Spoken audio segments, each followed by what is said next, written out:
All right, what is up? Welcome back to the Tomahawk Talk podcast. I'm flying solo today, but I do have a guest with me. I've got Cole, also known as No More Fielders on YouTube. Cole, what is up? I'm feeling pretty good today. Somebody told me that we have a snowstorm coming in this weekend, so I'm not trying to worry too much about that. Trying to, focus on greener pastures ahead, including the 2026 baseball season. People are saying it might be the final baseball season, the season finale or the series finale of MLB. So, looking forward to that. How are you doing? Yeah, I'm good. Speaking of the snowstorm, I'm 5'8", and they're calling for it to be asshole deep, and I'm all torso, so my legs aren't that small. So I don't think it's gonna be that big of a snow. No. So you're part-time YouTuber, you are part-time Braves fan, and you're part-time traveling musician. I would say, unfortunately, full time for all three of those. Yeah. At least trying to make it work. If I had to rank the level of enjoyment I get out of all of them, at least since I started doing this full-ish time, it would be YouTube number one, number two touring musician, number three Braves fan. Yep. Fortunately, it's been a Yep. painful Yep. last 2 years. Well, talk to us about going city to city, trying to keep up with the Braves while also coming up with video ideas. Do you get it? Do you get them from comments? Do you just come up with them on your own? Like, kind of go through that process. A lot of it, comes from the heart, comes from the soul. No, a lot of it is just like my fascination with the game. I've always what's always driven me towards baseball was the data aspect of it, just the numbers, the fact that we pretty much at this point can measure everything. I mean, there's a few things left. I mean, I know they're starting to get into measuring weather and even sun exposure, but I just from a fascination, just me asking myself stupid questions and then answering them. And sometimes that stupid question is, oh, let me find more out about Ben Zobrist, or let me figure out how I can prove who the best Cy Young winner of the Statcast era is. Or recently, I just did, who are the 10 worst players to ever Hall of receive a Famers. Hall of Yep. Fame vote. Yeah, and even my most successful video last year was about the Mets base stealing, which I don't know if anybody knows this or not, but we actually stole their first base coach, pun not intended. I'm just kidding, I was fully intended. Antoine Richardson. But that literally came from me watching the Mets and Tigers. I was watching for the Tigers, by the way. I was following that team along during the 2025 season, especially in August when the Braves were, DOA at that point in the season. And I noticed Juan Soto steal a base off of Sawyer Gipson-Long, and Pete Alonso grounded into what would have been an inning-ending double play, but it advances Soto to third, and it turns into a 5-run inning. And I was like, man, Juan Soto stole that base. The slowest player in the league did that. And so I looked into it, and Antoine Richardson and Juan Soto worked closely together throughout the entire 2025 season in order to maximize his base stealing potential by basically getting reads off the pitcher, getting secondary leads specifically, and turning him into one of the best base stealing threats last season. So really just comes from a fascination of the game, just asking myself all these questions and basically answering them and making a video about it. Yeah. I am not per se a old head. I'm also not a stat geek. I kind of lie somewhere in the middle. I think there's advantages to both sides. I think you still have to have some sort of ability to put the ball in play, but I think there are also some stuff like when Pierce Johnson came over and kind of pitched, I don't know, what was it, 60 games with the Braves and didn't allow a run.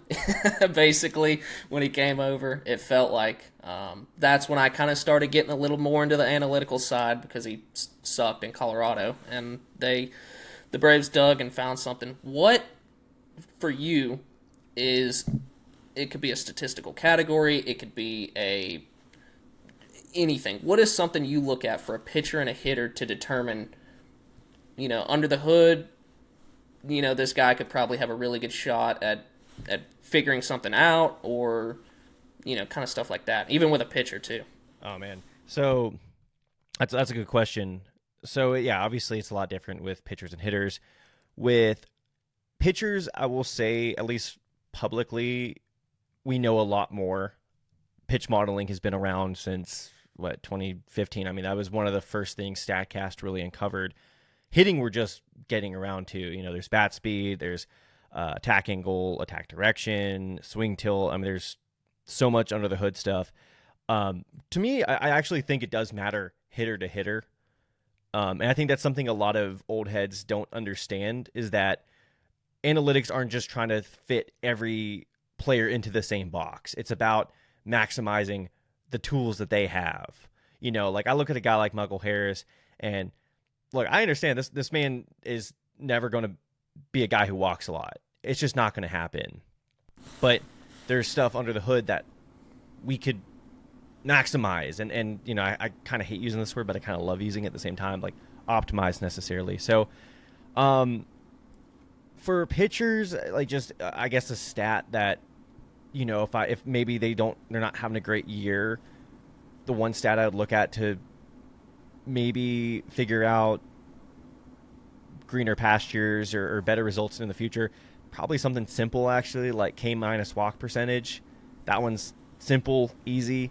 It's like stuff that's that they're controlling directly. It's not that complicated, and it fits for every pitcher, because there's other pitchers where maybe their advantage is the fastball and they have really good shape on it, but their secondaries kind of stink, and then there's guys who are vice versa.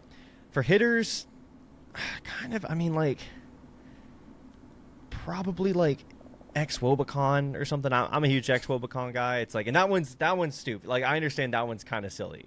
No idea what that it's stupid. It sounds stupid. It sounds really dumb. But it's basically WOBA is a stat, not to get too much into the weeds of it, but WOBA is a stat that basically just think of it like OPS. Like, it just measures their overall offensive production. X-WOBA is their WOBA based on, quality of contact and how much contact they're making. And then X-Wobicon is that for only balls that they're putting in play. So not when they're not swinging and missing. And again, like I said, it is different for every hitter. Mm-hmm. But that's something I would look at. It's like, okay, this guy has a lot of swing and miss in his game, but when he's making contact, he's making like really, really good contact. Like Giancarlo Stanton, basically. Yeah. Oh, yeah. No, I mean, I can pick out a stat and be like, it's one of those where it's like, oh, he's got a high number for this stat, that's good, or a low number for this stat, that's good, or vice versa. That's what I'm saying. It's like, and that's the thing too. It's like you can. That's the beauty of baseball too, is you can enjoy it on so many different levels. Like, you don't have to deal with all that BS like to enjoy the game. There's just so many different levels to enjoying the sport that I think all are like equally valid. The only thing I have a problem with is when you have a problem with how someone enjoys the game. That's where I draw the line. If you're like, oh, all these stupid nerds ruining my sport, it's like, okay, man, maybe maybe calm down there. Maybe drink your Diet Coke, or take a Xanax or something. I shouldn't have said that. I'm sorry. I don't know why Xanax was the first thing that came out of my mind. I mean, in the South. That's great. That's great. Yeah. No. So we can get into a little bit of your musical stuff. Talk about touring, like places you've gone, places you've got to go to, fortunately, and some of your favorite places, venues, stuff like that, places like to eat around there. Kind of just give us the whole rundown on that. So last couple of years I was touring with this band, Forces and Dead. I actually left them back in December. But November, I had the opportunity to tour with Michael Sarah Palin, who are a huge emo band. We toured the West Coast, and that was just super special for me because I'm actually, so this is a little dirty secret about myself. I was actually born in California and moved to Georgia there is a different universe where I'm a Dodgers fan, and it is, I am so glad I live in this one. I don't care how successful that team is. Like, they're a team without a soul. I don't know if you've ever seen that meme where it's like musicians who are technically good but don't play with a soul. Like there's no soul in their music. Like that to me is the Dodgers. Like to a Is T. that kind of like the Stairway to Heaven meme? Like, Yeah, a little bit. okay. The Wayne's World, like don't Yeah, play with yeah, Stairway to yeah. Heaven. Yeah, a little bit, But Okay. it's like, we don't have to talk about it. I don't actually want to think about the Dodgers right now, to be honest. But that one was special.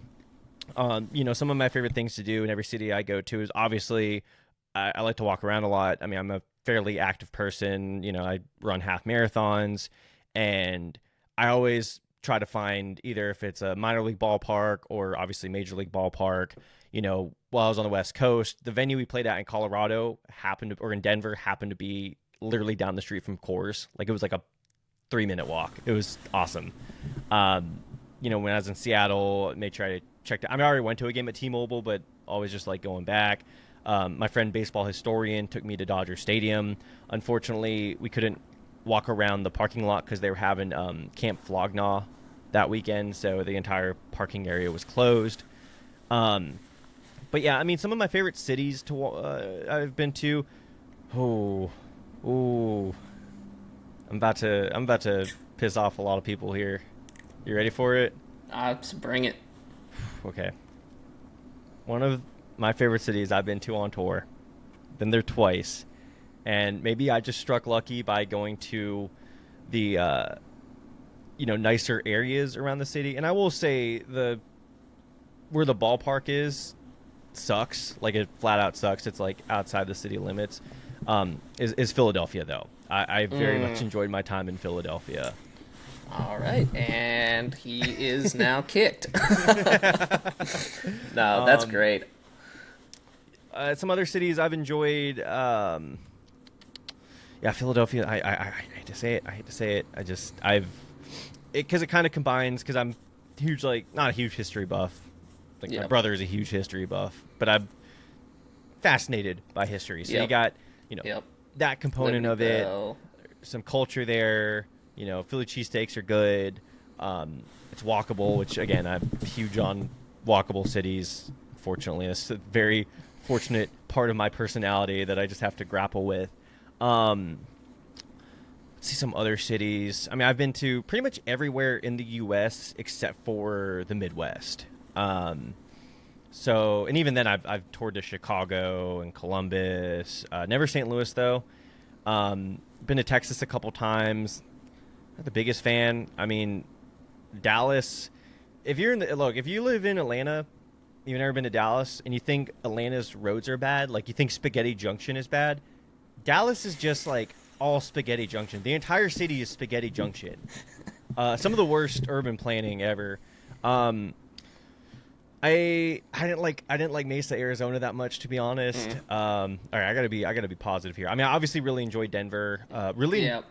Kind of enjoyed Salt Lake City. I don't know if you've seen him on Twitter, Dren. He's a big Braves Twitter guy.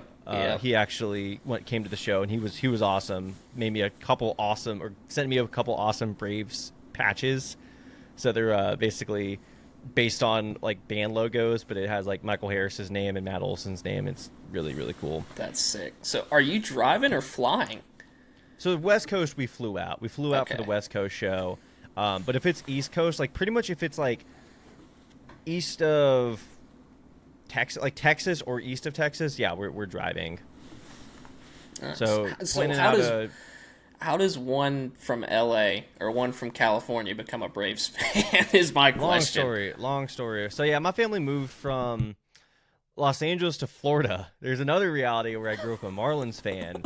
But we were only in Florida for a year, and then we moved up to Georgia because we had family here. Luckily, both my mom and dad had family in Georgia, and that's how we moved to Atlanta. And, I was always kind of like just, I played like Little League ball, and I was always just like, that was always a sport I gravitated towards. And, a couple of my Little League teams like were the Braves too. So like always kind of had that connection. And then, I think it was like 2007 season, especially with the baby Braves, like Ryan Langerhans, Kelly Johnson, like those are the teams that I like really started to connect with. And those were cut out there for a second, but Yeah, and then basically at that point, I will say too, I also have family from Boston, so I've always kind of like had a connection with the Red Sox as well. But the Braves have always just been like my team. They've always been the team that I just like have always gravitated towards through thick and thin.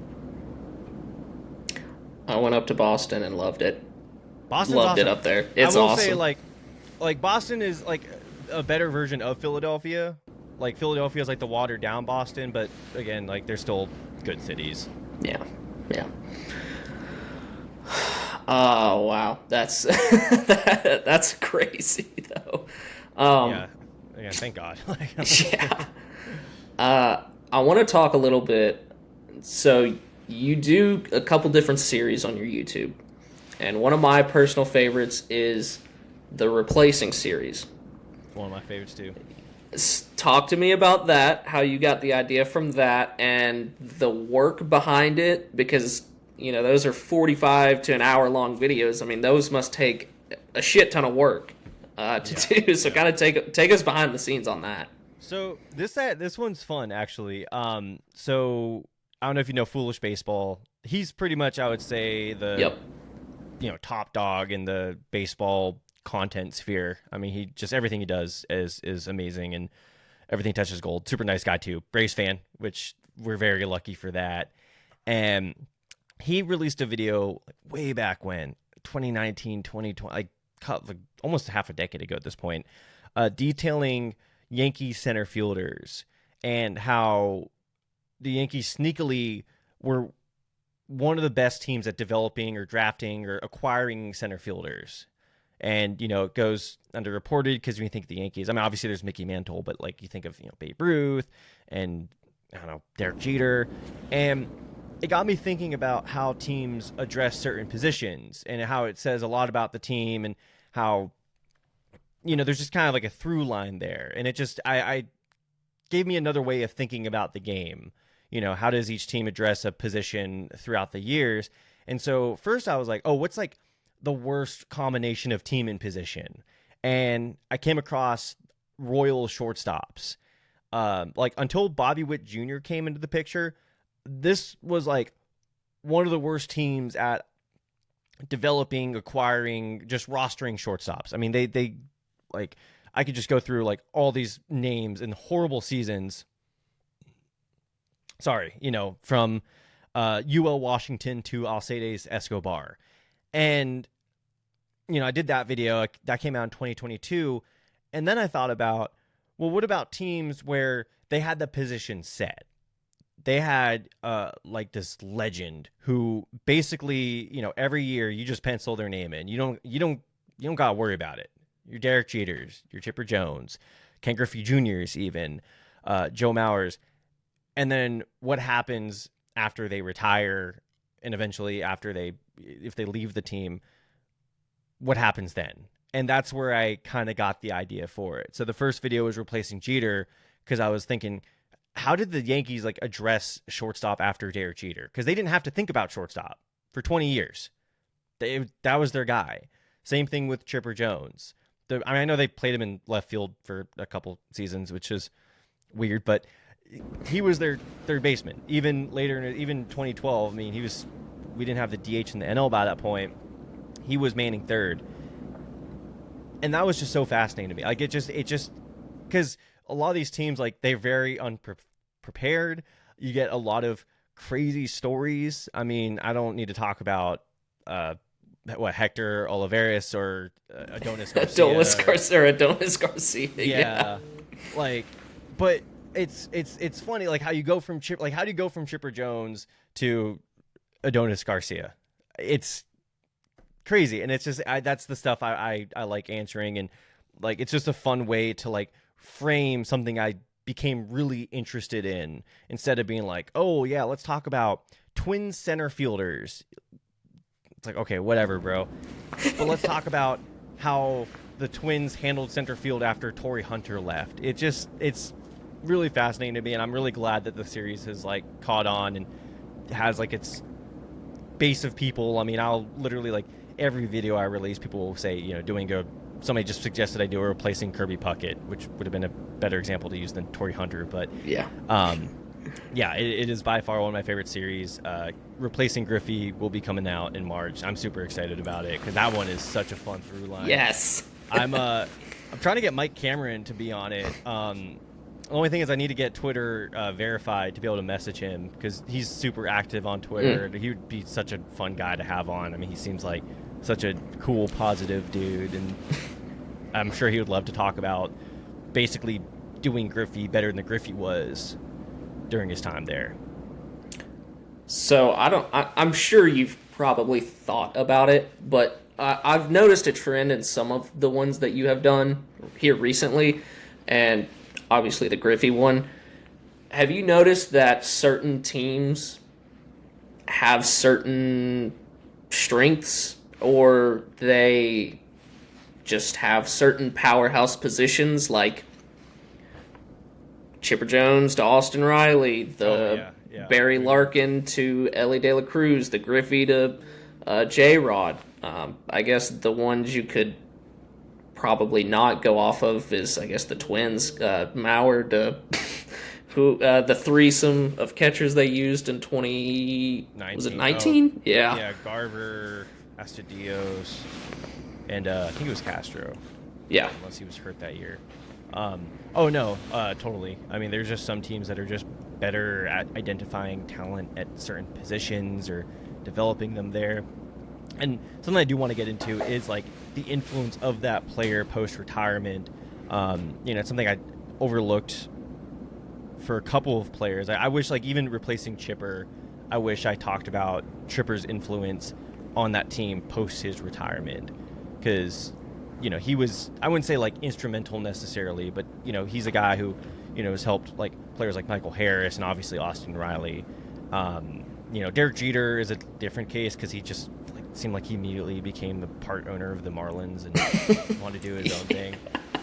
That went well. But yeah, I mean, even when I did replacing Ripken, I thought to myself, like, wow, like the Orioles have just like had shortstop on lock. I mean, this is like going from like Mark, I'm going to butcher his name because I do that a lot. Mark Belanger, really good shortstop in the 70s. He was the guy that pretty much preceded Ripken. Really good career. Obviously, you get Ripken. And then Miguel Tejada. I mean, he was pretty much like the second best shortstop behind A-Rod during his time with the Orioles. And then to go, you get J.J. Hardy, you get Manny Machado for a short period of time when he was at shortstop. And then Gunnar Henderson. I mean, God, like, yeah. Dang. I mean, that's crazy. Even with different regimes, too. Yeah. There are teams that would kill to be able to have even one of those players, and the Orioles. And it's funny because the Orioles don't do anything else well. They haven't developed like a good starting pitcher. I don't know how old you are, but like, I don't know if I just put you on the spot there, but 23 in February. Okay, so our entire lifetimes. Yep. Yeah. I'm turning 29 in March, so I'm on status over here, but no, like it's just crazy. It's just crazy to think about how one team can be so successful in one department and then completely fall flat on their face in another. Yeah, I'm part of the generation where they call it a YouTube kid, so I'm always watching something on YouTube, and I think I had just finished up watching your Ripken one, and I was like, I don't know if he notices this. I'll have to mention it to him when we get on the pod that some of these teams just absolutely strike gold at some of these positions. Yeah. No, yeah, totally. That's something I definitely noticed with, if I said it or not, but something I definitely noticed with the Orioles. It is more fun, admittedly, covering a team who it's not a position of strength, just to put it nicely. Yeah. But it's kind of, I mean, honestly, even replacing Wright, which unfortunately I actually really enjoyed doing replacing Wright, and it's gone a really good reception. I think a lot of Mets fans forget the fact that I'm a Braves fan, which is I think that's a good thing. I was able to convince them enough. But even replacing Wright, like, they weren't awful at third. They couldn't keep a third baseman because they basically just went bargain bin hunting. But they were like some Todd Frazier, Eduardo Escobar before he completely fell off the face of the earth. They didn't do a terrible job. And another thing too, it's like they were in such a weird position because David Wright was still under contract until he signed I think it was 2012. He signed like a 7-year deal, like something crazy. Like I think he was supposed to be under contract till 2021. I could be totally off base there, but he did sign an extension like right before he got injured. And so, like, until he retired in 2018, they couldn't use a high draft pick on a third baseman or sign a third baseman in the international pool because they still thought David Wright could have been something. They still were holding out hope that David Wright would return and be David Wright, and his back injury would be manageable. And considering that, they weren't awful. It wasn't really until they actually started drafting guys. Like now we're seeing the results of the guys that they drafted after he retired, or after they realized that he wasn't going to come back. The Brett Beatty, the Mark Vientos, the Ronnie Mauricio. That's when they actually started to fall on their face, which I find interesting. For very Mets too, like very Mets of them. Like they accidentally strike gold a bunch of times, or at least strike like silver or beryllium or whatever less valuable element, but zircon or something. Yeah, it's really interesting to me, and like I said, very very Mets, very on brand for the Mets. LOL Mets. Yeah. Shit. Yeah, that's crazy. They have 16 infielders, but 2 outfielders now, and Juan Soto, if you want to classify him as an outfielder. Yeah, We'll see how long that. Talking about some of those greats, David Wright, and I think you mentioned Torrey Hunter. Are you small hall, or are you kind of a more brighter or broader hall? I'm actually a broader hall kind of guy. Okay. I don't think you should just let anybody in. Like maybe this is like maybe this is a good litmus test. Maybe it's not, but. I think Barry Bonds should be in the Hall of Fame. I think, no doubt, he should be in the Hall of Fame. That being said, I don't think a guy like Alex Rodriguez should be in the Hall of Fame because he cheated after the rules were established. That's not good. You don't want that guy to be in the Hall. Same with Manny Ramirez. The character clause, that's a case-by-case situation. Because you have guys like Roger Clemens, Omar Vizquel. He had did some not so great things recently, which is more gaming. Kurt Schilling, guys like Schilling, that. Yeah. But I'm definitely a bigger Hall guy because to me, like, the game is so dynamic and there's so many stories to tell. And I think there should be different ways you look at Hall of Famers. Like, if I was given a ballot, I would have voted for Ben Zobrist in the Hall of Fame. I also just love Ben Zobrist. He's like legitimately one of my favorite players of all time. But yeah, I'm definitely a larger Hall kind of guy. What about you? I'm the same way. Like, I think there are guys, and I think it depends too, because I also am a counting stats guy. I think like Fred McGriff, I thought he should have been in earlier. He was right there on the cusp of was it 400 or 500 homers? He was on 500, 493. 490. Okay, so. Guys like that too. I think those are big milestones, like 400 plus. Now I think guys like Giancarlo Stanton. I think that's going to be interesting because he could end up with 500 homers. But I agree. I think there is a lot of stories to tell with baseball. But then you have your guys like Torrey Hunter, where it's like he was a really good player. I could see him being 78%, 75%, whatever you need. I could see him being one of those guys, but for a better part of a decade, I mean, he was one of the better center fielders in baseball, and I think of guys like Andrew McCutchen too, like for about a decade, like that was one of the best center fielders in the game. Yeah. I mean, he was defined the period, like, especially the early 2010s. I mean, his MVP, I think, was 2013. Mm-hmm. My issue with Torrey Hunter is that, like, hitting... The thing with Andrew Jones is that he was one of the greatest, if not the greatest, defensive center fielder of all time.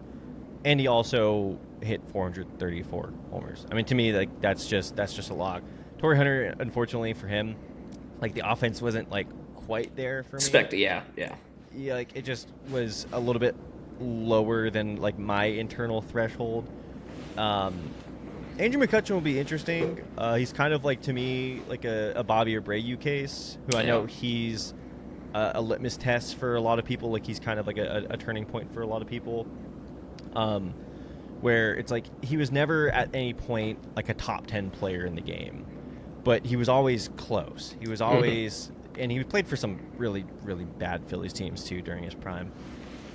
Like if I'm gonna get an opportunity to curse on the Phillies or talk bad about them, I will. But he's just never, and that's kind of an argument a lot of people have. You know, the peak versus the longevity, where Bobby Abreu was always like one of the better players in the game, never the best player in the game, and he also carved out I think like a 15-16 year career, which, I mean, that is impressive on its own front for anybody. I think there's a difference in longevity and compiling, like Harold Baines, and longevity and at least being somewhat decent, like Chipper, basically. I mean, I know he already had, like, was kind of in the top stats for switch hitters and third baseman, but I don't know. I think there is a fine line, and I think there's a balance that we can find somewhere. I think the relievers will be interesting, too, in the coming years, because you're going to have Kimbrel, you're going to have Kenley, you're going to have guys like that, who I think should be in the Hall of Fame. There isn't a definite Hall of Fame reliever, per se, but I think Mariano, of course, obviously, and I mean Trevor Hoffman too. To me, even Trevor Hoffman is like, he was a little, like, I love Trevor Hoffman. Don't get me wrong, a little bit of a stat compiler, just a little stat compiler to his name. I mean, I think he carved out like a 20-year career. I mean, he was on the Brewers at the end of it. Yeah, a lot of people forget. Luckily, I got to go watch him, Tommy, Vlad Guerrero, Chipper, and I think Alan Trammell and Jack Morris. I got to be up there when they got inducted, so that was really cool. Oh, that's sick. Oh, that's amazing. Like, you're on the stage? No. I was in the crowd. You just said like I was up there. I was like, whoa. up in New York, I should say. No, I mean, it's like, that sounds like a story right there. You know, like I snuck on sitting next to Vlad and, Dave Winfield next to me, but that's awesome. No, I mean, early stages of the Tomahawk talk, we got passes and yeah. But no, that is interesting. Yeah, that's very interesting, and it's just point for discussion. Every baseball writer is different. I do have a problem with the guys. I don't want to necessarily say don't use all their votes, but are just dumb about their votes. Yeah. I have a problem with that, and I'm also the guy where it's like, I think you can look at a guy and know that he's a Hall of Famer. Like, I remember getting so pissed off, I think it was 2 years ago, when Adrian Beltre didn't get unanimous. And I know that's apparently a big thing, but I was like, Adrian Beltre was one of the better, third basemen however long. Thought, like, you have to, because the only unanimous first ballot Hall of Famer is Mariano. Yeah. And, like, not even Babe Ruth. Yeah. Not unanimous selection. And it's because you have those stubborn writers who are probably, like, in their, 150s at this point, who are like, oh, like, you really have to, like, earn a first ballot unanimous selection. It's like, get out of here. I'm sorry. Like, it's so stupid. Same thing with Ichiro, and I know even some people are skeptical of Ichiro's Hall of Fame candidacy, which, again, like, to me, people are always going to, like, introduce the character clause to take players out, to talk about why somebody shouldn't be a Hall of Famer. They never use it for why somebody should be a Hall of Famer. Mm-hmm. And, to me, it goes beyond, because a lot of people, like with Dale Murphy, for example, he's an interesting case. Personally, I'm on the fence. Like, I'm actually very split down the middle. That's I understand it's a fence sitter take, but for him, a lot of people were like, "Oh, well, he was such a nice guy," and he is a nice guy. I mean, I'm not denying that. But for a guy like Ichiro, he broke. Like, I mean, I'm not saying he's like Jackie Robinson levels. Let me just calm down there. But he broke barriers. Like, he was one of the first Japanese players to come over through the posting system, and there was a lot riding on his shoulders. If he sucked, if he was bad, like, that would have had severe ramifications on Japanese players trying to come overseas. And now there's some people, and I'm kind of like on this boat too, where it's like, oh man, like I really hope the NPB is able to.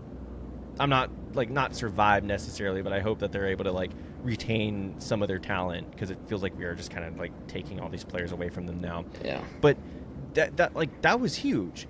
Even if he was like a league average player for the prime of his career, I would still think he would have a Hall of Fame case.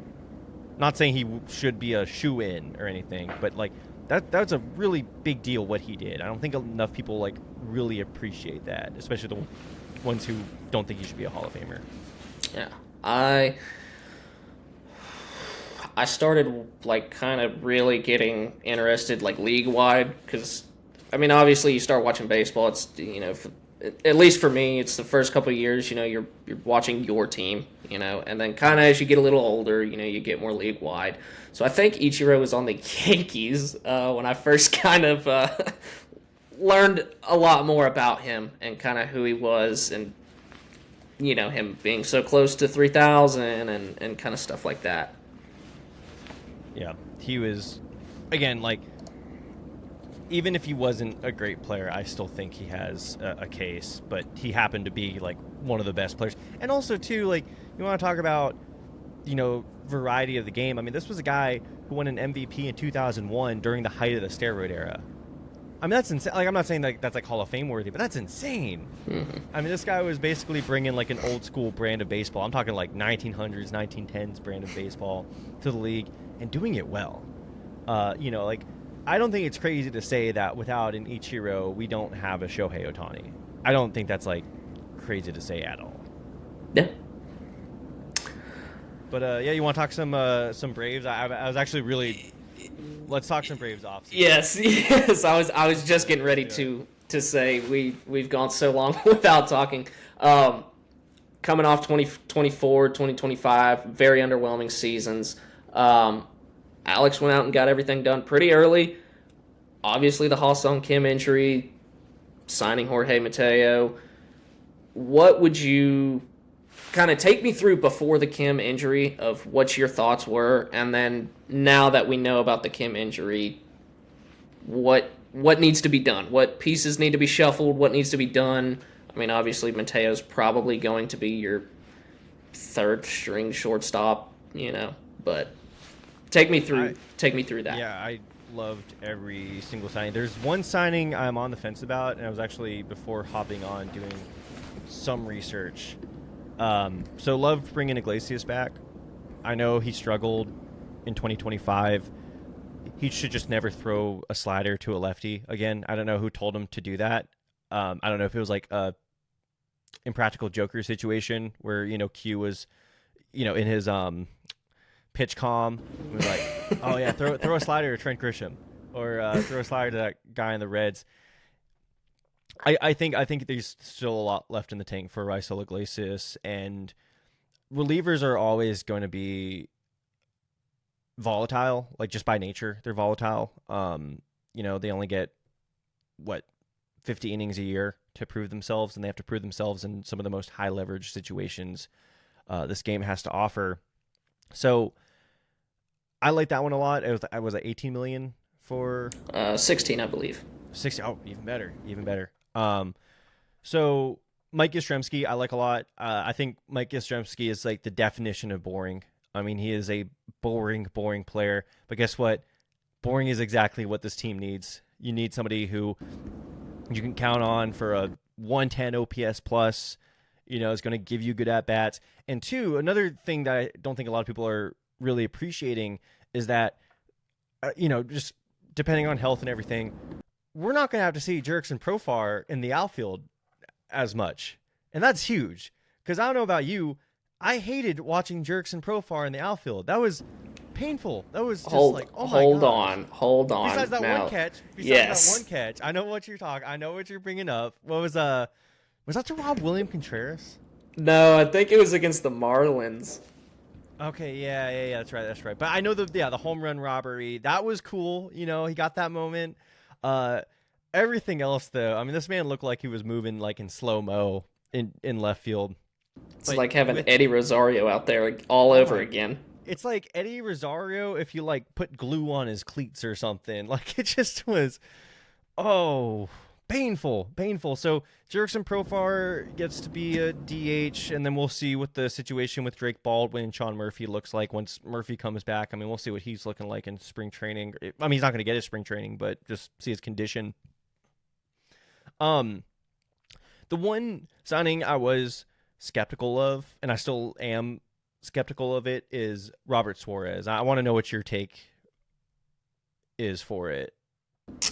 I loved it. I think, I think I dug into some of the stats, and I believe he was like, obviously one of the highest in like K percentage. You know, he's got some high octane in there. He's got a pretty good slider, I believe, or sweeper. And for him to basically be on that Iglesias deal for about the same period of time, 3 years, I like it. It's not really, I don't want to say it's not a bad thing if he kind of shits the bed, but because obviously we saw Kim with the 1 year and he's injured now. One thing too, I love it though. Like something about signing former Padres starting to feel cursed. Yeah. I did like it though. I think it also shores up the back end of that bullpen, which they needed. But now I think you've got to go out and preferably move Bummer. Yeah, I think we had a couple decent seasons from. I mean, last year wasn't great from Bummer. I know he dealt with some injuries too. For some reason, Snit just did not like Bummer at all. I don't know if the same is going to be said of Walt Weiss. His contract is like one more year for $11 million. That's just a tough contract to move. Like that might be a trade deadline situation possibly, where it's kind of like spare parts for spare parts. But the one thing I'm a bit concerned about with Suarez specifically is that, he's 34 years old last season, he's 35 years old, and he relies on velocity. Like that's his game. I mean, this man throws Ched at the age of 34. And luckily for him, there's less mileage on his arms, just because he pitched in I think it was either the KBO. He pitched overseas, but they have shorter seasons over there. I did find a really fun stat, just as an aside. So since pitch tracking started, only 2 other players at the age of 34 or older have had a higher average fastball velocity than Robert Suarez. I want to know if you can guess them. I'm gonna guess Aroldis Chapman. Yep, 2023, and then one more. He's a starter. The other guy's a starter. Jacob deGrom. Yeah, dude, ball. Dude, like that was really good. That was really good. And actually, Aroldis Chapman last year was averaging 98 still, which is just insane. This man has never had a crazy, like, significant arm injury. Yes, I have thought it was going to happen for so long, and I was even kind of upset that Atlanta didn't try to sign him last year. But I guess maybe some clubhouse implications I was gonna say, and stuff. He's a but huge clubhouse guy. I don't know. I feel like he's. I don't know. And there's always something with Aroldis, unfortunately. But his mechanics have been solid throughout the years. You should be teaching every left-hander with that kind of velocity, like how to throw like him. Yeah, definitely not Aaron Bummer, but no. I mean, Aaron Bummer wishes he had the Aroldis Chapman velocity, but the thing I'm like a little concerned about is the fact that it's a 3-year contract, and what I keep selling myself on is that if that's what you needed to give Robert Suarez for him to accept the deal, then fine. You know, there's a saying that you need to be a little bit stupid to win a World Series. Like, you can't always make the rational move to win it all. And to me, that's the Robert Suarez deal. Like, giving a 3-year, $45 million deal to a 34-year-old reliever is kind of stupid. But maybe that's like the stupidity that the Braves need to do in order to make a postseason run in 2026. You know, obviously before the series finale of MLB occurs next year. Yeah, I mean, you look at it too, like, they've got Sale coming off the books, they've got Raylo coming off the books, they've got Profar coming off the books, all in the next 2 years. I don't think he will. Yeah, I mean, I don't necessarily. I don't think it necessarily hurts you, but I think the Sale one, I think, is the big question mark for me, because he was brought in here to be the number 3 and has been your ace. So obviously you have guys like Schwellenbach. You've got, we'll see what we get from Strider, and we'll see, some of the guys in the minors if Caminiti can, obviously progress, and Richie and guys like that, and Fuentes. I know they're really big on him, but I think they have to somewhat have a plan in place for when Sale leaves, whether that's re-signing him, whether that's going out and getting another ace, maybe Freddie Peralta. But I think that is the big question mark for me after this year. Yeah. I will say, it is legitimately hard for me to think about baseball after. I mean, I know I keep joking about, I don't want to talk about CBA stuff like at all. Like, let's just put that off until, like, as long as we can. But no, I do agree though. I think Sale, like, he seems like a guy that, like, the Braves, like, maybe like a Charlie Morton situation. Yes. Just give like $5 million more a year, bring him back on, especially like at his age. Like, it's going to be hard for him to get a multi-year contract. Yeah. It's just the reality of the situation. I mean, show me any like 37-year-old, 38-year-old starter who's gotten more than like a 3-year deal. Besides, like, I think maybe Verlander with the Mets, and I think that was 2 for 40. 2 for 40, yeah. Yeah. Or 2 for 80. That's what it was. AAV. Yeah. And I think a lot of teams are wary of that now, just prior history, especially giving any sort of like multi-year contract to any starter, honestly. I mean, I was actually very high on Michael King just because I really loved watching that guy pitch. And I saw, 3 for 75, and it's like, I mean, like, Braves could have done that, but, what if his arm just gives out next year? So there's just always like uncertainty with pitching. I think that's why a lot of teams really value controllable pitching, especially. There was that Shane Baz trade that happened. Shane Baz trade that happened with the Orioles, where interdivision trade, which that alone is kind of insane.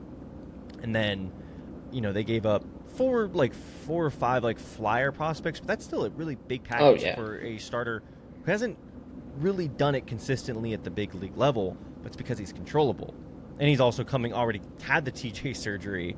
I think a lot of teams actually see that as a positive. Like, he got it out of the way. It's kind of like, when your car's transmission goes out and then you get a new transmission, you're like, well, I mean, it should be fine for the next like 4 or 5 years. Yep. So, I'm actually very bullish on the Braves pitching development. Me too. Like, they're not like lauded industry wide the same way the Dodgers are. I mean, the amount of injuries they have, I don't know if they should be as praised as receive as much praise as they get. But I'm very much looking forward to J.R. Ritchie, Caminiti, even like guys like Owen Murphy. I mean, I know he. Didn't even mention him. Yeah, obviously Hurston Waldrop. I'm a little bit. We'll see with Hurston Waldrop. Some things he still needs to figure out, but I mean, it was a small sample, but like we did see some good results from him last year. I mean, one of my favorite moments of the season last year was, of course, the Speedway Classic, which is the dumbest, most awesome thing. I loved every second of it, and just the story of him driving from Gwinnett which again is where I'm at right now currently, all the way to Bristol overnight to pitch that day, like zero sleep, and wins the game for the Braves. I mean, that's just like that's the kind of story like you tell your grandchildren about. I mean, Yeah. that's awesome. But honestly, overall, I would give the Braves offseason like a solid A-.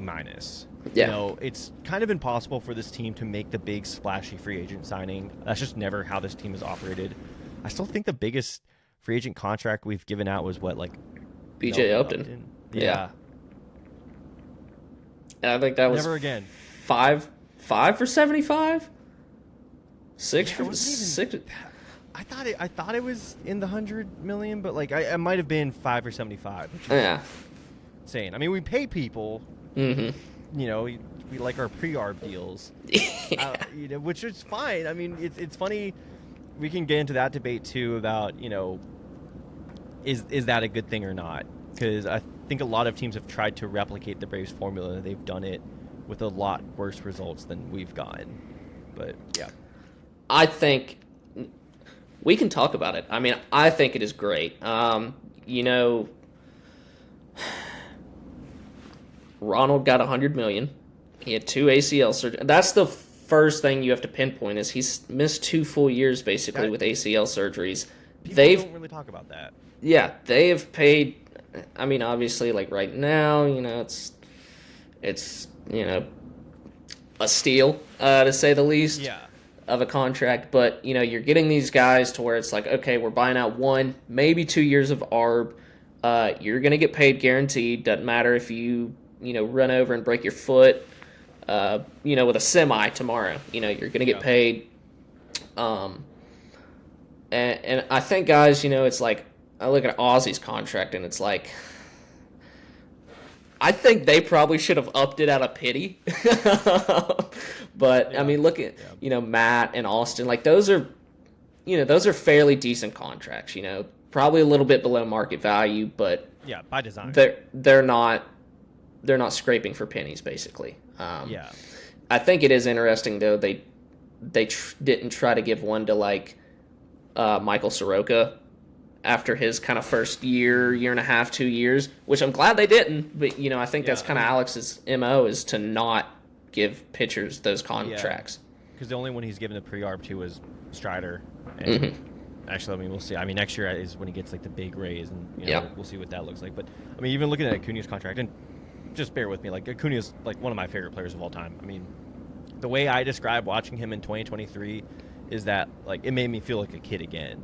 Like, the more baseball you watch, the more you feel like you've seen everything 3 times over, and like the less special it becomes. Like Acuna, like, reinstilled that childlike enjoyment I had of the game. I mean, that 2023 season was something special. People still think we like cheated or whatever, but looking at his 2022.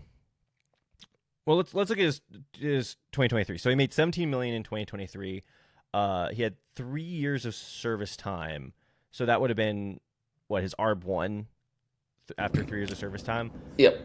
I think. In reality, in the world that we live in, he made $17 million from the extension. ARB 1, I don't think he's getting that much. No. Now then, he has his 2023 season, and he makes $17 million again the next year. ARB 2, he's probably... I mean, like, ARB 2, you get, like, a pretty significant raise, but it's probably actually, like, that's pretty much how much he would have been paid. And then 2024, he tears the ACL again. And this would have been, I believe, because, we did the service time manipulation in 2018. This year would have been his last season before free agency. He probably would have still made a little bit more than $17 million. But still, you just never know. Like, that's basically insurance for the player to get that guaranteed money. Like a guy like Acuna, like, he's not worried about being non-tendered. Yeah. But at the same time, he's still hitting free agent market at the age of 31. Like, he's still going to get a pretty big payday on top of the already sizable payday he got buying out his arbitration years, buying out his rookie contract, essentially his pre-arb years. I think it's pretty much like in a sport that, like, values itself just economics wise on, like, getting these, like, unfair deals, where you're trying to like, beat the system and you're trying to like pay somebody less than what they're worth and vice versa. I think pre-arb extensions are like the closest you'll get to like true like equity between player and team, in my opinion. Yeah. I know that's just me being like a Braves homer and trying to like justify, but I think it's like actually like a really fair practice.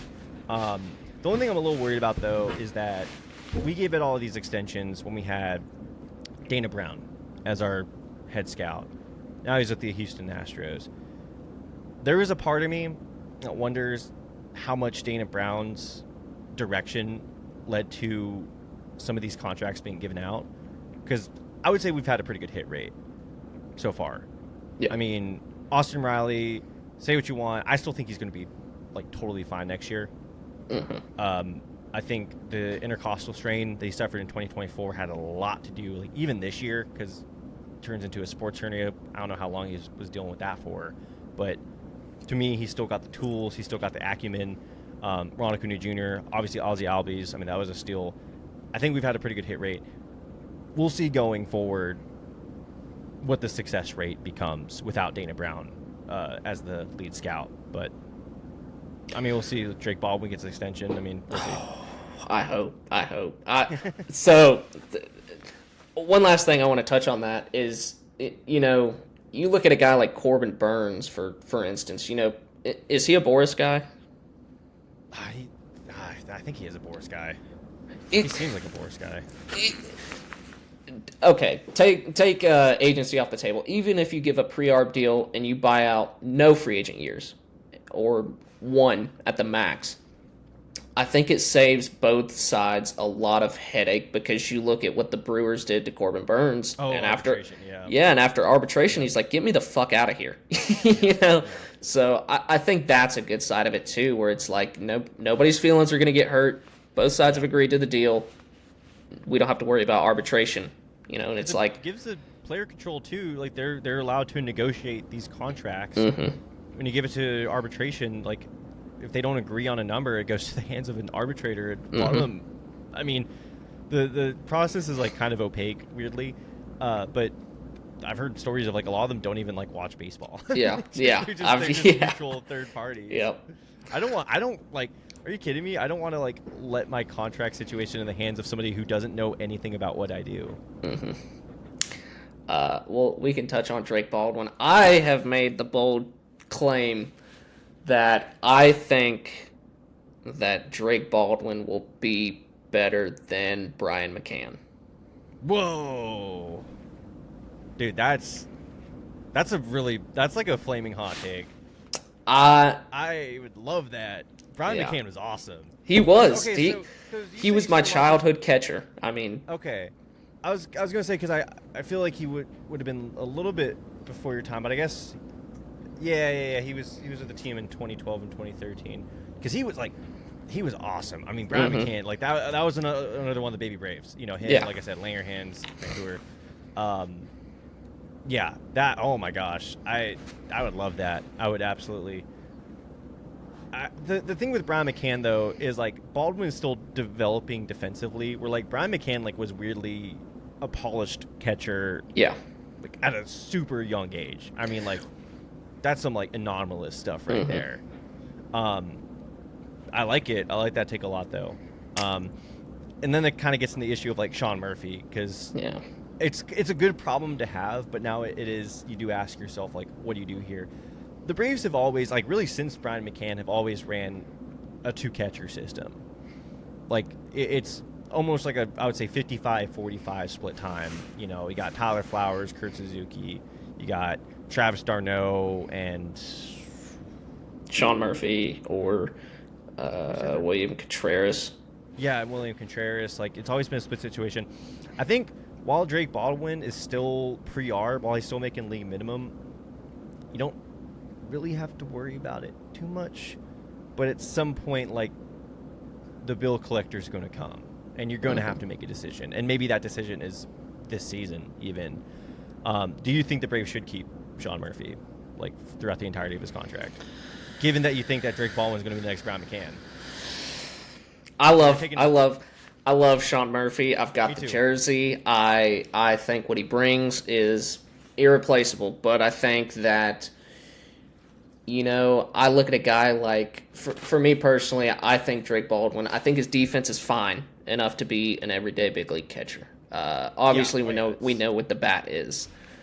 I think you can find value in guys like I know we just hired him, but like a Martin Maldonado, if you're going to pay for defense and game calling, I think you can get that cheaper, than Murphy. yeah, yeah. Um, I, I, economically, I think it would be smart if they moved off of him, but the way they like their two big time catchers, star guys, I don't see it happening. At least while his value is this low.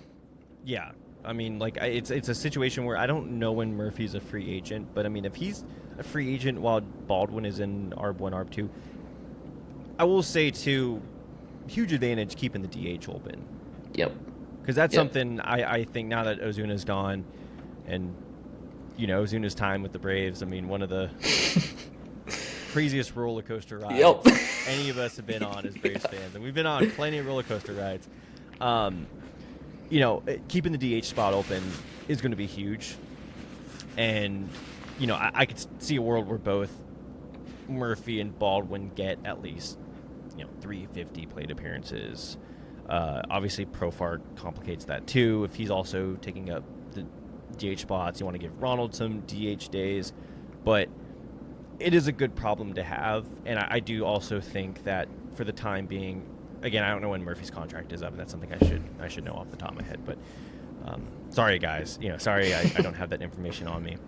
But if he's, because we would trade for him in 2023, he might be with the team until like 2028, 2029. But 28 with a club option for 29. Oh, okay. So yeah, well, I mean, you basically have a free catcher at that point.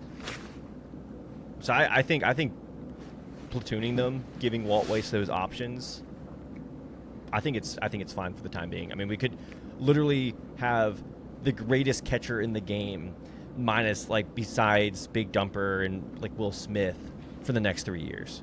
Yeah. With that situation. So yeah, that's bold though. I like that one a lot. I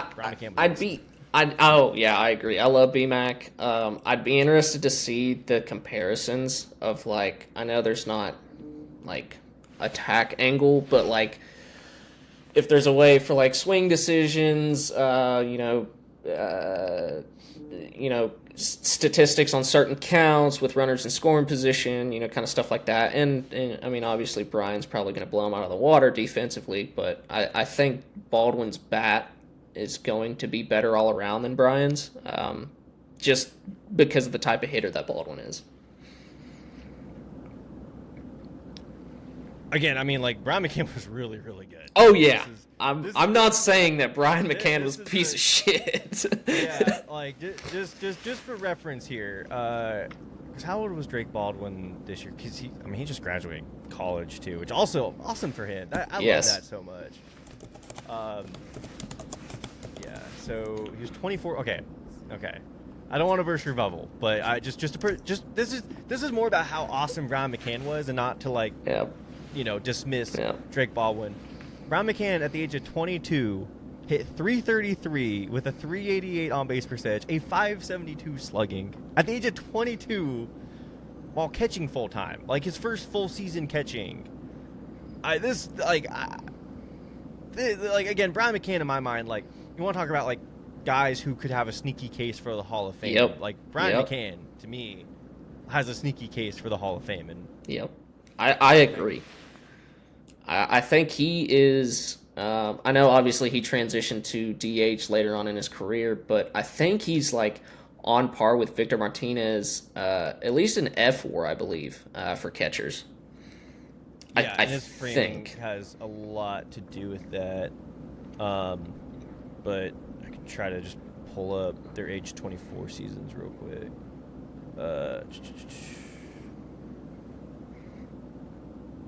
Age 24 to 56. No way, dude. What you're talking about Satchel Paige over here now? So just looking at quick plate discipline stats real quick. These are swing decisions and everything. At the age of 24, Drake Baldwin chased at a 31.5% clip. Brian McCann was at 24.6. Now Drake Baldwin just swung more. He swung almost half the time.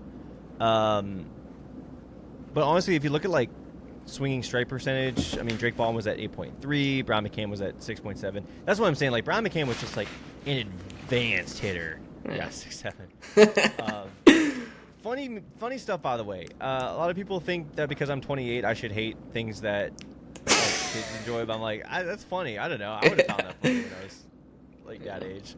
Like, are you kidding me? Like the stupid stuff that we did when we were young. Like, it's so weird when adults try to judge like stuff that kids are doing. It's stupid.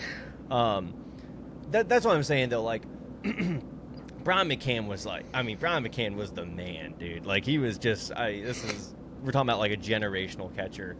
But not saying Drake Baldwin can't develop into that, but he's got a ways to go. He's got a ways to go.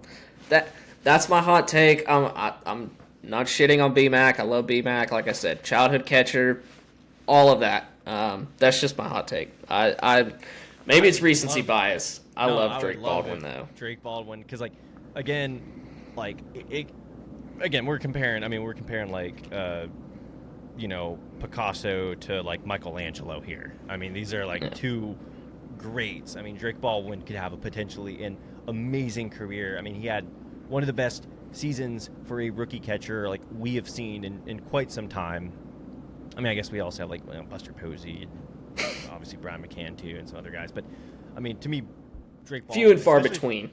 Yeah, and if Drake Baldwin got more playing time, which he was basically robbed of it by Ozuna, like, yeah, I mean, if his counting stats were there, I think a lot more people would be talking about him outside of Braves country.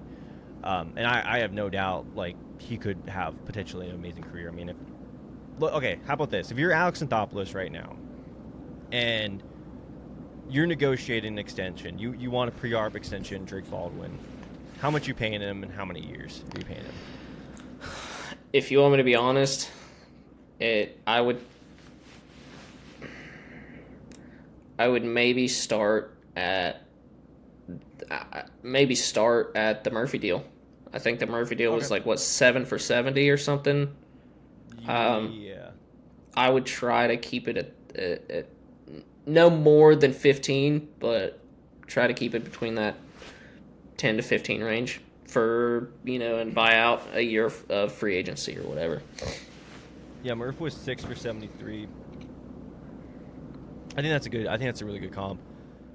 It's also hard too with catchers because it's like you look at Murphy and it's like, he's taking a beating back there. They can get injured, It is them and relievers, the most just unappreciated positions in baseball. I mean, the catcher is like basically the quarterback back there. Yep. I mean, unless you're the Miami Marlins, who next year they're actually going to be calling pitches from the dugout, and we'll see how that goes. I'm actually really interested to see how that plays out. Like, you're calling the game. I mean, you're the one there's a couple pitchers who obviously call their own games. I think Max Fried started calling his own games. Yep. Yeah. Like pitch comm and everything, and there's the story of Greg Maddux calling his own games. But you're the play caller. I mean, you're the play caller back there, and you also take a beating. Like, and you don't get paid as much as other positions because you take a beating. Because they're like, well, somebody could like stab you with their bat, and then you're out for the entire season. So I'm not going to give you this contract. That sounds stupid. That's why I love catchers personally. I'm a huge catcher guy for that reason. I just love the like underappreciated players in baseball, and them and relievers. Yeah, it's my two guys. Let's do, before we head out here, I do want to do 3 bold predictions for the Braves 2026 season. I didn't come up with any, by the way. I'm just thinking about this on the spot. So. Okay. Just so you don't think I'm putting you on the spot. No. I like it.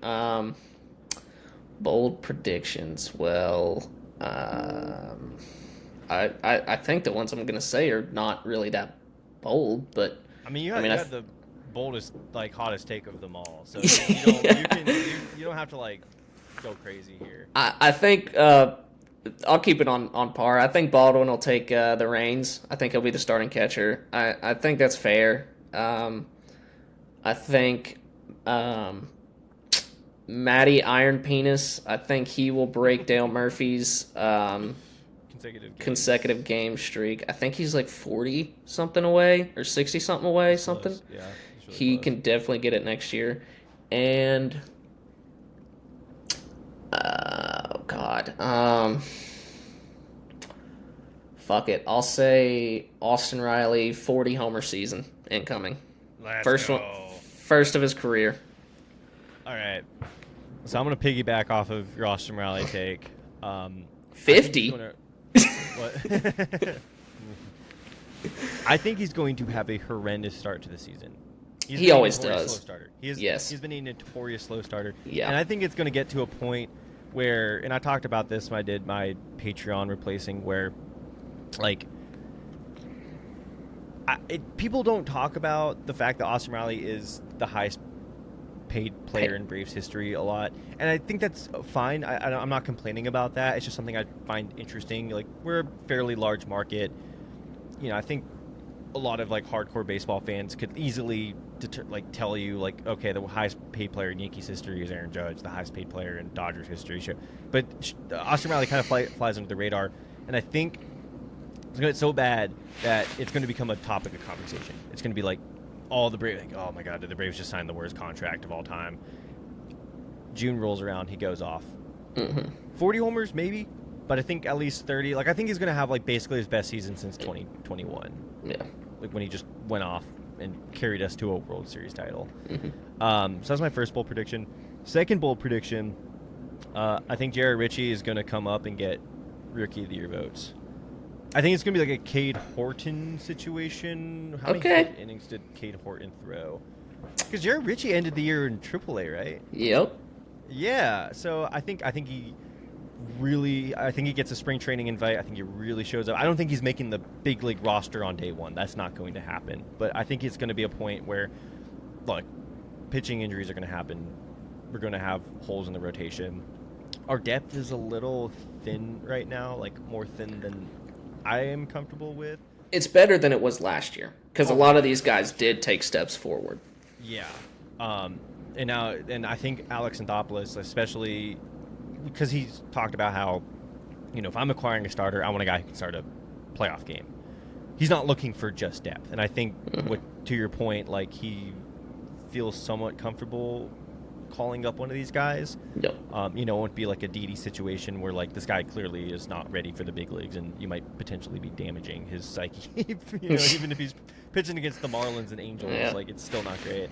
But I think, you know, he throws at least, let's just say 50 innings for the Braves this year. And they're, like, really good innings. He gets Rookie of the Year votes. My third bold prediction. I'm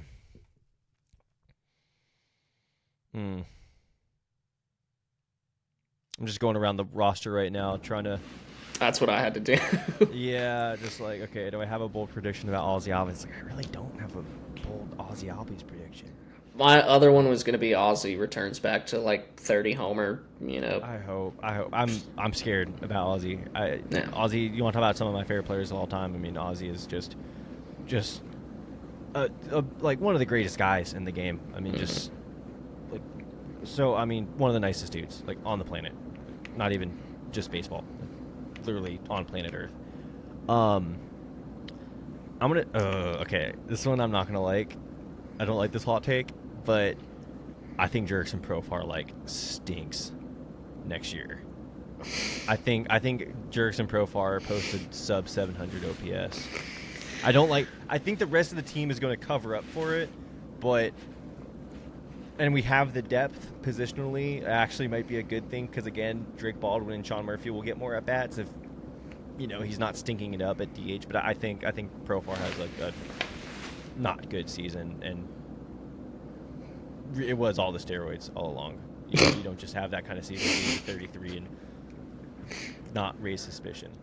I'm gonna counter that. I like it, you know. I like the hot take. I'm going to counter that. If you look at his numbers from last year and his numbers from 24, walk percentage is identical. K percentage is identical. Contact rate and all that is identical. So that, me personally, I think he'll be fine. But one of our guys on here, Ryan, was the same way. He thought that Profar was going to go for the rest of the season when he came back. But the thing no, I don't hate it. Profar is he comes back from the suspension, and he does put up some pretty good power numbers, and so pitchers are going to pitch around him. I just think he's going to be at a point like his bat speed is going to take a huge dip. I think pitchers are not going to be afraid to attack him in the zone as much. And it's like, okay, cool. Yeah. Like he has a good eye, he's got great patience, but if pitchers are filling up the zone against him because they're not afraid of, him doing any damage, that's not really going to matter, is it? And I feel like the rest of his game is going to crumble as a result. Cause I that's what I thought too. I was kind of the same way. And then he like popped a few homers and you're like, oh, okay. Well, pitchers are going to be working around him more, but yeah, I'm not. And I like the guy, too. I mean, I will say I did boo him when he came back. By the way, super disappointed in you, Braves country. Maybe we were just apathetic at this point, but I really thought when I went to because he came back against the Angels in July, he was going to get a huge chorus of boos. Like, earned, too. Like, he cheated. And he also, cheated us as well. I mean, he literally cheated in a contract year to not scam a team. I don't want to say the word scam, but to get a contract based on performance made under false pretenses. I thought he was going to get a huge course of booze. I think I was the only person in the stadium. Me and my friend Jack were the only people giving it to him, and whatever. I guess it doesn't matter, but yeah. All right. Final question. We ask all of our guests this question. Whether they're player, broadcaster, whatever. I'm sure you're familiar with the escape rooms. Yeah, I've never been to one, though. Okay. But go on. If you had to pick one player from the 2025 roster, who are you picking and why? I'm gonna go with Sean Murphy. He's a quiet guy, really smart. I just feel like he's the kind of guy that you're in the corner trying to figure out something that's leading to a dead end, and he's 3 steps ahead. He's just figuring everything out on the side. He's not saying anything. He's not sharing the process. He's just doing it. Yeah. He is the silent assassin. I would take Sean Murphy. Good question. That's a good question. That is. I think that's either a first or a second. He's not a popular choice, and you would think so. That's a shame. I always say don't pick Spencer Strider, but the one time I didn't with Brandon, he picked or no, it wasn't Brandon. Golly, I can't remember who it was now, but the one time I didn't say it, they picked him. But he would be another good choice too. I who? Very much Spencer as a choice. Yeah. I think Brandon picks Pierce Johnson, and then CJ. I think we asked him for a former player he played with, and my internet shit the bed, so I couldn't hear that one. So who would yours be? Austin Riley. Austin Riley's a good one. He's because I know that if we get locked in there, he can just break the door down. Yeah. So yeah. No, it sucks too because I've never met Sean, but I feel like I would connect with him too because you might not know this or just from this podcast. I'm actually a huge introvert. I'm not a really outgoing person. Yeah. It's just when you're in a comfortable setting where you feel especially talking baseball. I mean, I can talk. Oh yeah. Yep. We could keep going for another 2 hours. Oh yeah. There's so many things. But I just understand that with Sean Murphy, and apparently he's got a good taste in music too. And he's also low key. I know you said Austin Riley would break the door down. I think Sean Murphy low key is the strongest guy on the team. Could be. I could see it. He's low key jacked. Yeah. It is. Again, but you wouldn't know it because he's just a quiet, unassuming guy. So I could see it. Sean Murphy by far. again, huge Sean Murphy guy. I know we were kind of talking about like he's a contentious player in Braves circles right now, but you know, a lot of that's the injury. We'll see what he looks like 2026 coming off the hip surgery. Thank you for coming on. Long time running, trying to get you on. Stuff happened, obviously, but glad we could get you on. Snowstorm that might prevent this episode from being uploaded, depending on what our power situations look like. So absolutely. Well, once again, thank you, man. It's a pleasure. I've had a great time. Absolutely. Before we go, tell everybody where they can find you, if they don't know already. Yes, YouTube, No More Fielders, 3 words. Just 3 words. In terms of Brave stuff for the No More Fielders channel, I would recommend replacing Chipper. Also, to one of my favorite videos, and this was a suggestion for my friend Zach, same one who helped me boo Jerks and Profar. I did a video on the history of Vibes Guys. This was just such a fun video to make. You know, there was no like real like stat nerd stuff in here. It's just basically talking about some of the characters of the game, and from, you know, Bob Euchre to oh my god, Mo. I'm forgetting his name. I feel awful. Terrible with names, unfortunately, even sometimes with baseball players. But it ends with the 2021 Braves, because I was like, this was a team built on vibes. Jock Peterson, Guillermo Heredia. Yeah, Heredia, and then you cannot forget Pablo Sandoval. I mean, that was like, we forget because, you know, we did trade him for Rosario, but that was one of my favorite videos to make, and it secretly is like a 2021 Braves video.